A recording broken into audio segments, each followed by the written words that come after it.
Hello and welcome. देखिए, इस video में हम डिस्कस करने जा रहे हैं कुछ पॉइंटर्स। एक तो आपका टाइपिंग टेस्ट रेशो कि कितनों बच्चों को सिलेक्ट किया जाएगा ओएमआर से टाइपिंग के लिए।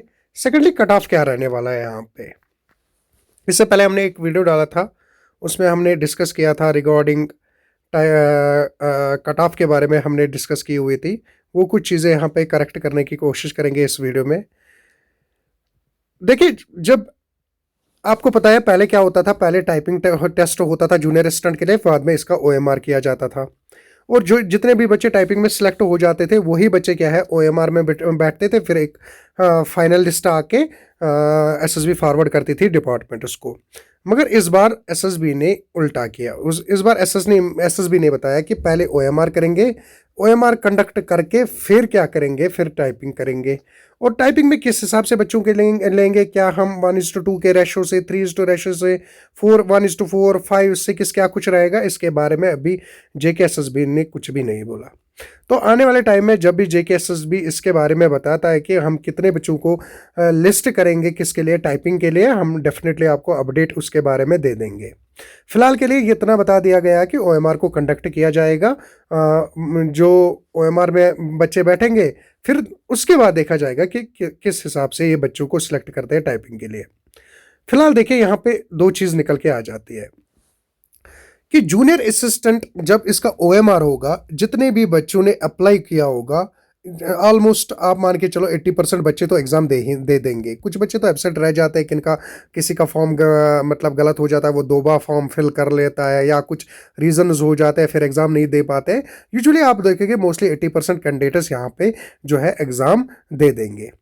नौ मान के चलते हैं कि जितने भी बच्चों ने एग्ज़ाम दे दिया, जो टॉप के बच्चे रहेंगे, यहाँ पे कुछ बच्चे होंगे जो 75 प्लस भी चले जाएंगे। आउट ऑफ 80 ओएमआर की बात हो रही है यहाँ पे। फिर यहाँ पे हम टाइपिंग की बात करेंगे। कुछ बच्चे जो है 60 प्लस चले जाएंगे। यहाँ पे अब क्या रहने वाला है, जितने भी बच्चों को सिलेक्ट किया जाएगा, चाहे 1:2, 1:3 या 1:4 के रेशो में चले गए, किस में, टाइपिंग में। नव यहाँ पे सबसे पहले इंपॉर्टेंट लिखा गया है पॉइंट, अगर आपको याद होगा, हम आपको नोटिफिकेशन भी दिखाएंगे। आपको 35 वर्ड्स पर मिनट, पहले इतनी स्पीड आपकी होनी चाहिए। क्योंकि अगर आप इससे नीचे चले गए, चाहे आप 25 पे चले गए, चाहे आप 28 पे चले गए, यहाँ से आपके कितने भी मार्क्स है ना, पहले यहीं पे आप डिस्क्वालीफाई हो जाओगे। क्यों डिस्क्वालीफाई हो जाओगे? क्योंकि अगर हम आपको नोटिफिकेशन दिखाना चाहेंगे, उस नोटिफिकेशन में क्या कुछ लिखा है वो हम यहाँ पे आपको, हाँ, यहाँ पे एग्जैक्टली हम आपको दिखाना चाहेंगे। इस नोटिफिकेशन में लिखा हुआ है कि सबसे पहले आपकी ग्रेजुएशन होनी चाहिए, दैट वो तो आपको होगी। इसके बाद बता रहा है आपको कि नॉट लेस देन 35 वर्ड्स पर मिनट।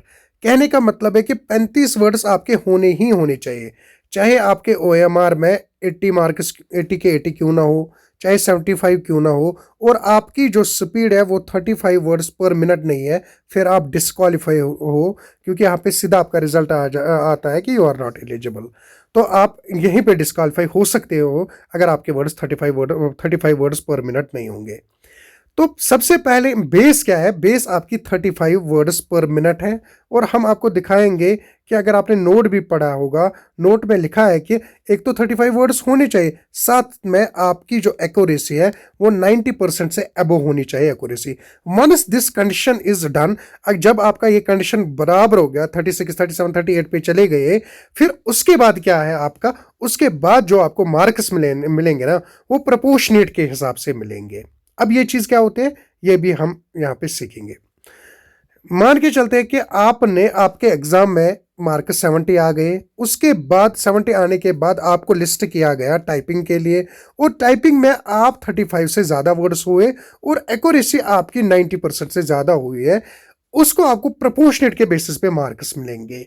अब ये प्रोपोर्शनेट बेसिस क्या होता है, ये भी हम आपको यहाँ पे समझाने की कोशिश करेंगे। मान के चलते हैं आपकी जो स्पीड है वो 80 वर्ड्स की निकल के आई, या 40 वर्ड्स निकल के आई, विद एक्यूरेसी 90 प्लस यहाँ पे आई, तो यहाँ से आपके मार्क्स स्टार्ट हो जाते हैं। और यूजुअली कैसे मार्क्स दिए जाते हैं, मार्क्स दिए जाते हैं जिसको 100 वर्ड्स मिलेंगे, 100 वर्ड्स स्पीड, और 90 प्लस इसकी एक्यूरेसी रही, 90% एक्यूरेसी रही, इसको 20 मार्क्स मिलते हैं। 20 out of 20 इसको मिलते हैं, जिसके 100 वर्ड्स और 90 प्लस एक्यूरेसी के साथ जो बच्चा चला गया उसको 20 के 20 मिलने वाले हैं। और जिस बच्चे की स्पीड, एक सेकंड, जिस बच्चे की स्पीड 50 वर्ड्स पर मिनट आए, 50 वर्ड्स इसकी पर मिनट आई स्पीड, और साथ में इसकी एक्यूरेसी 90 प्लस आई, इसको जो मार्क्स मिलने वाले हैं, इसको 10 मार्क्स मिलने वाले हैं। तो आप अब अपना लगा लो कि आपको कितने मार्क्स आ सकते हैं।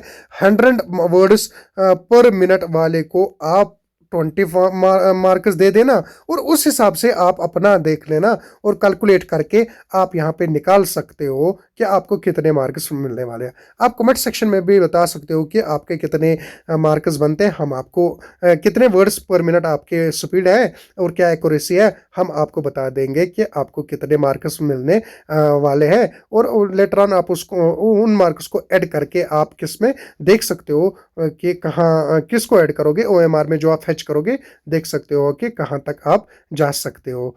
तो पहले वीडियो में थोड़ी सी गलती हो गई थी, इस वजह से हमने इसमें कोशिश की कि वो गलती रेक्टिफाई करने की, क्योंकि यहाँ पे क्लियर कट मेंशन किया हुआ है कि 35 वर्ड्स पर मिनट इतने तो होने चाहिए। और नोट में भी लिखा है कि, साथ में ये भी लिखा है कि 90% से अबो आपकी एक्यूरेसी होनी चाहिए। बाद में जो जितने मार्क्स मिलेंगे आपको, वो आपको प्रोपोर्शनेट के बेसिस पे मिल जाएंगे। Okay, thank you, bye.